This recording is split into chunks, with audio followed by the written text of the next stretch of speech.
नमस्कार, आप देख रहे हैं हिमस्टार। आपका बहुत बहुत स्वागत है। हिमस्टार हिमाचल प्रदेश का आपका अपना चैनल। आइए शुरू करते हैं हिमाचल से जुड़ी कुछ मुख्य खबरें।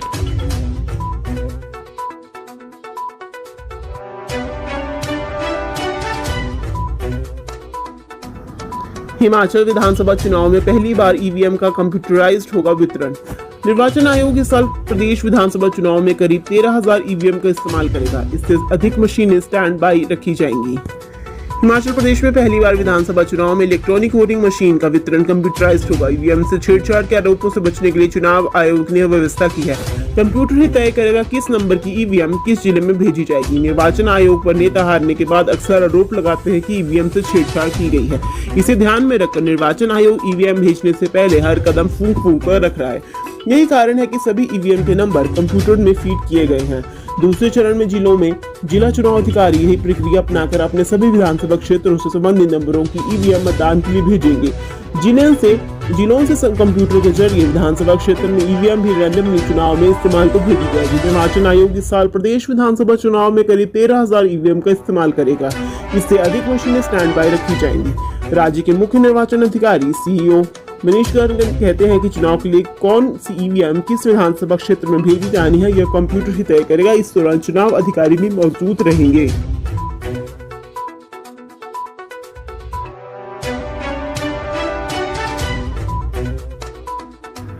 दिल्ली में प्रदेश चुनाव समिति की बैठक शुरू। टिकट तय करने को लेकर हो रहा मंथन।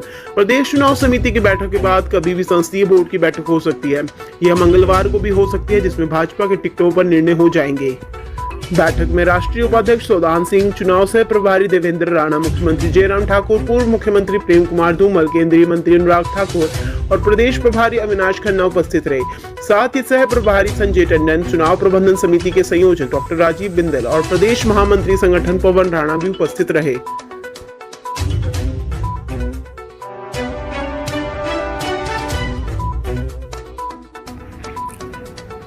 धर्म संकट में फंसे जल शक्ति मंत्री, तो कांग्रेस टिकट पर चुनाव लड़ेंगे महेंद्र सिंह ठाकुर के दामाद।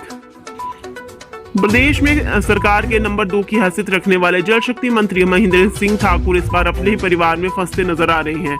एक तरफ जहां उनके बेटे व भाजपा सब मीडिया प्रभारी रजत ठाकुर ने चुनाव मैदान में उतरने का दबाव बनाया हुआ है, तो वहीं महेंद्र सिंह ठाकुर के बड़े दामाद संजीव भंडारी जोगिंद्रनगर से कांग्रेस टिकट पर चुनाव लड़ सकते हैं। संजीव भंडारी लंबे समय से जोगिंद्रनगर विधानसभा से चुनाव लड़ने की तैयारी में है और वह आजाद प्रत्याशी के रूप में पहले संभावनाएं तलाश रहे थे, लेकिन अब कुछ ही दिनों में बदलते हालात में वह कांग्रेस हाईकमान के संपर्क में हो गए हैं। संजीव भंडारी पिछले कई दिनों से दिल्ली में डेरा जमाए हुए हैं। जोगिंद्रनगर कांग्रेस का टिकट भी पार्टी द्वारा होल्ड कर दिया गया है। यहाँ से पहले पूर्व विधायक सुरेंद्र ठाकुर को टिकट तय माना जा रहा था, लेकिन अब इसे होल्ड कर दिया गया है। संजीव भंडारी को अगर कांग्रेस टिकट मिलता है तो वो मैदान में उतरते हैं, तो इससे महेंद्र सिंह ठाकुर की समस्याएं जरूर बढ़ेंगी और वह धर्म संकट में भी फंसेंगे। जोगिंद्रनगर से विधायक प्रकाश राणा को महेंद्र सिंह ठाकुर का चेला माना जाता है। ऐसे में उनके चेले व प्रदेश भाजपा के लिए महेंद्र सिंह ठाकुर के दामाद मुश्किलें खड़ी कर सकते हैं। रिवाज बदलने की जंग में भाजपा के लिए एक सीट अहम है। उधर संजीव भंडारी का कहना है कि वह पिछले कई वर्षों से कांग्रेसी हैं और जोगिंद्रनगर से उन्होंने कांग्रेस टिकट भी हाईकमान से मांगा है। उनके ससुर बेशक भाजपा में है, लेकिन उनकी अपनी राजनीति है और मेरी अपनी राजनीति है। अगर कांग्रेस से टिकट मिला तो जरूर चुनाव लड़ जाएगा और सीट कांग्रेस की झोली में डाली जाएगी।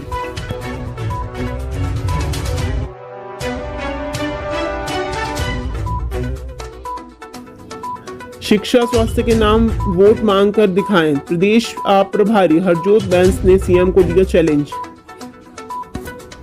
आम आदमी पार्टी हिमाचल के प्रभारी और पंजाब के शिक्षा मंत्री हरजोत बैंस ने शिमला में प्रेस कॉन्फ्रेंस कर मुख्यमंत्री जयराम ठाकुर को चैलेंज किया है। आप प्रभारी ने कहा कि भाजपा सरकार ने 5 साल काम किया है, तो शिक्षा और स्वास्थ्य के नाम पर वोट मांग कर दिखाए। जनता को बताया कि हमने 5 साल में बेहतर स्कूल और अस्पताल बनाए हैं, इसलिए हमें वोट दें। हरजोत बैंस ने कहा कि देश के पहले मुख्यमंत्री अरविंद केजरीवाल हैं, जिन्होंने 5 साल बाद जनता से कहा कि हमने काम किया है तो वोट देना, नहीं तो न देना। ऐसी हिम्मत हिमाचल के मुख्यमंत्री जयराम ठाकुर करके दिखाएं। आम आदमी पार्टी ही एक ऐसी पार्टी है जो शिक्षा और स्वास्थ्य जैसे मूलभूत सुविधाओं के मुद्दे पर चुनाव लड़ती है।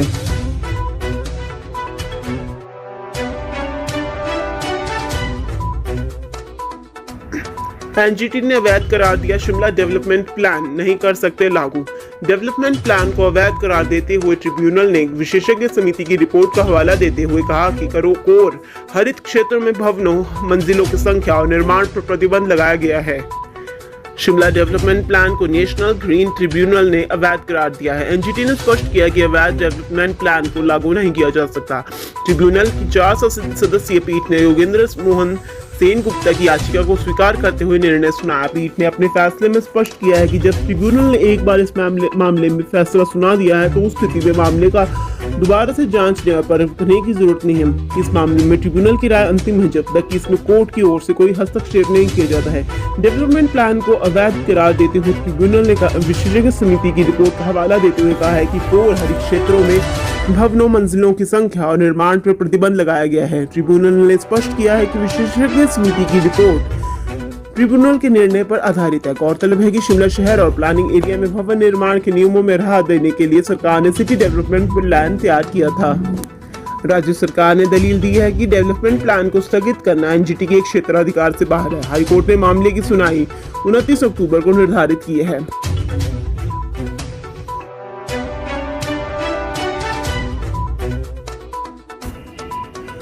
भूषण ज्वेलर्स को प्राइड ऑफ नेशन अवार्ड, उल्लेखनीय योगदान के लिए वीके सिंह ने कार्यक्रम में दिया सम्मान। हिमाचल प्रदेश के सोलन से Bhushan jewellers pride of nation बना है। नई दिल्ली की वेटनस इंडिया ने प्राइड ऑफ नेशंस अवार्ड का आयोजन किया, जिसमें हिमाचल की समाज सेवी कुलभूषण गुप्ता को प्राइड ऑफ नेशन अवार्ड से सम्मानित किया गया। हिमाचल प्रदेश के जाने माने आभूषण विक्रेता भूषण ज्वेलर्स को केंद्रीय मंत्री जनरल वीके सिंह ने प्राइड ऑफ नेशन अवार्ड से नवाजा है। यह अवार्ड भूषण ऑफ ज्वेलर्स को सामाजिक कार्य में बेहतर कार्य करने के लिए दिया है। भूषण ज्वेलर्स ने बेटी पढ़ाओ बेटी बचाओ समेत कई कार्यक्रम लोगों के कल्याण के लिए चला रखे हैं। सड़क सुरक्षा को लेकर भी भूषण ज्वेलर्स ने पुलिस विभाग के माध्यम से सड़कों के किनारे यातायात को लेकर स्लोगन दिए हैं। ज्वेलर्स के मालिक कुलभूषण गुप्ता, एमडी विनय राजीव व प्रबंधक वर्मा ने केंद्र सरकार से मिले अवार्ड के बारे में विस्तार से बताया। कुलभूषण गुप्ता ने बताया कि अवार्ड नई दिल्ली की वेटनस इंडिया द्वारा दिया गया। इसके लिए पूरे भारत से करीब 500 आवेदन आए थे, लेकिन अंतिम दौर में 33 ही एंट्रियां रही, जिसमें से भूषण ज्वेलर्स का नाम भी इसमें अग्रणी रहा। इसके लिए भूषण ज्वेलर्स ने केंद्र सरकार का आभार जताया। उन्होंने कहा कि इस तरह के सामाजिक कार्य आगे भी जारी रहेंगे। गौरतलब है कि सोलन शहर के नामी समाज सेवी कुलभूषण गुप्ता ने करीब 8 वर्ष पहले ही भूषण ज्वेलर के कारोबार में कदम रखा था और आज भूषण ज्वेलर्स का नाम जिला सोलन ही नहीं बल्कि पूरे प्रदेश में हॉलमार्क आभूषणों के लिए विख्यात है। भूषण ज्वेलर्स अपने ग्राहकों के लिए हर वर्ष में खुशियों की दिवाली ऑफर लेकर रहा है, जिसमें मारुति एस्प्रेसो तथा हर खरीद पर लाखों के उपहार सुनिश्चित किए गए हैं। भूषण ज्वेलर्स के शोरूम में सोने, चांदी और डायमंड आभूषणों की विस्तृत रेंज उपलब्ध है।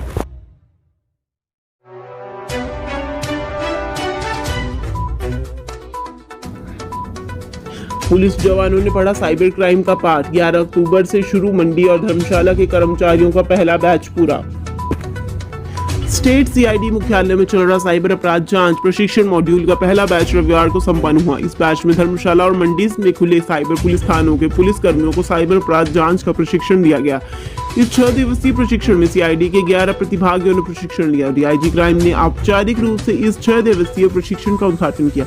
इस प्रशिक्षण शिविर में पुलिस कर्मियों को साइबर क्राइम से जुड़ी जानकारी दी गई। गौर हो कि हिमाचल में 3 रेंज स्तरीय साइबर अपराध पुलिस थाने बनाए गए हैं, जिसमें मंडी और धर्मशाला में 2 नए रेंज स्तरीय साइबर अपराध पुलिस स्टेशन बनाए गए हैं। वहीं सीआईडी साइबर अपराध पुलिस स्टेशन शिमला को अब नए सिरे से रेंज स्तरीय cyber crime police station Shimla अधिसूचित किया गया है।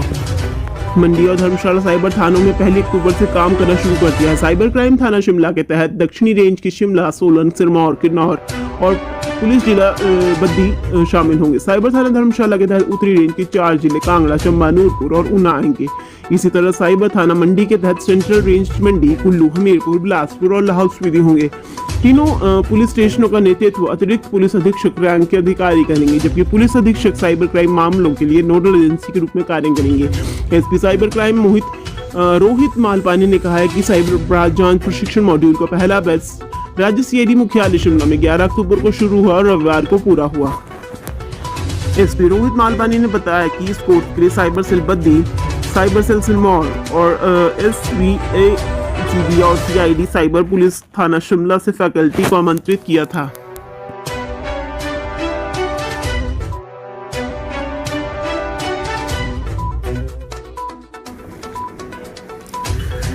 सूबे की सीमाओं पर लगा 110 नाके, हर गाड़ी की हो रही जांच। पुलिस मुख्यालय ने सभी पुलिस अधीक्षकों को प्रदेश की सीमाओं पर अतिरिक्त पुलिस बल तैनात करने को कहा है। चुनाव आचार संहिता लगते ही हिमाचल चुनाव विभाग पल पल की जानकारी ले रहा है। विधानसभा चुनाव के चलते पड़ोसी राज्यों के साथ लगती सूबे की सीमाओं पर 110 नाके लगाए गए हैं। बाहरी राज्यों से हिमाचल आने वाली हर गाड़ी की जांच की जा रही है। नकदी, अवैध तरीके से रखी शराब, अवैध खनन व नशीले पदार्थों पर नजर रखने के लिए सीसीटीवी कैमरे स्थापित किए जा रहे हैं। नशीले पदार्थों को पकड़ने के लिए भी 65 दल गठित किए गए हैं। राज्य कर एवं आबकारी विभाग की ओर से पिछले 2 दिनों में अवैध तरीके से रखी करीब 807 लीटर शराब को कब्जे में लिया है। शराब की 325 बोतलें बरामद की गई हैं।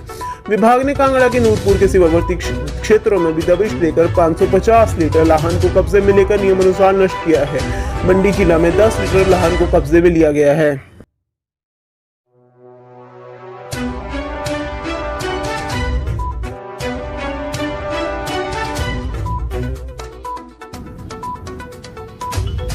जोगिंद्रनगर कांग्रेस की 2-2 क्षेत्र से बर्दाश्त नहीं होगा पैराशूटी प्रत्याशी। सामुदायिक भवन में कांग्रेस के कार्यकर्ताओं द्वारा अपने नेता के पक्ष में बैठक का आयोजन किया गया, जिसमें विधानसभा के हर बूथ से कार्यकर्ता पहुंचे। बैठक का मकसद था कि पूर्व में रहे विधायक सुरेंद्र पाल ठाकुर को होने वाले विधानसभा चुनावों में कांग्रेस का प्रत्याशी बनाया जाए। हालांकि आज से चुनाव के नामांकन शुरू है, लेकिन जोगिंद्रनगर में अभी तक दोनों बड़ी पार्टियों ने अपने प्रत्याशियों के नाम की घोषणा नहीं की है। हालांकि दोनों पार्टियों में प्रत्याशियों की लिस्ट लंबी है, पर अभी तक किसी पर सहमति नहीं बन पा रही है। कांग्रेस की आज हो रही इस बैठक के जरिए मुखिया के संदेश देने की कोशिश कार्यकर्ता कर रहे हैं, मगर बैठक कितनी उपयोगी होगी ये तो भविष्य के गर्भ में है। मगर कार्यकर्ताओं ने साफ कह दिया है कि पैराशूटी प्रत्याशी बर्दाश्त नहीं होगा।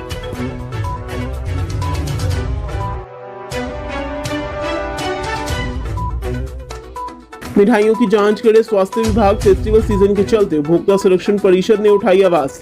हिमाचल प्रदेश उपभोक्ता संरक्षण परिषद ने स्वास्थ्य, खाद्य आपूर्ति व खाद्य सुरक्षा विभागों के अधिकारियों से मांग की है कि त्योहारी सीजन में मिठाई विक्रेताओं पर नजर रखें। प्रदेश उपभोक्ता संरक्षण परिषद के अध्यक्ष जोगिंद्र कंवर व उपाध्यक्ष रणजीत सिंह धीमान ने कहा है कि आजकल त्योहारी सीजन चल रहा है। दिवाली के पर्व पर लोग उपहार के रूप में एक दूसरे को मिठाइयां देते हैं। उन्होंने कहा कि मिठाई विक्रेताओं द्वारा दिवाली के लिए मिठाइयां बनानी शुरू कर दी हैं और कुछ एक विक्रेता मिठाइयां साथ लगते राज्यों से मिठाई लाकर प्रदेश में बिक्री कर रहे हैं। जोगिंद्र कंवर ने स्वास्थ्य, खाद्य आपूर्ति व खाद्य सुरक्षा विभागों के अधिकारियों से आग्रह किया है कि त्योहारी सीजन के मद्देनजर मिठाई विक्रेताओं पर कड़ी नजर रखे तथा मिठाइयों की गुणवत्ता की समय पर जांच करवाई जाए, ताकि उपभोक्ताओं को शुद्ध व गुणवत्ता वाली मिठाइयां मिल सकें।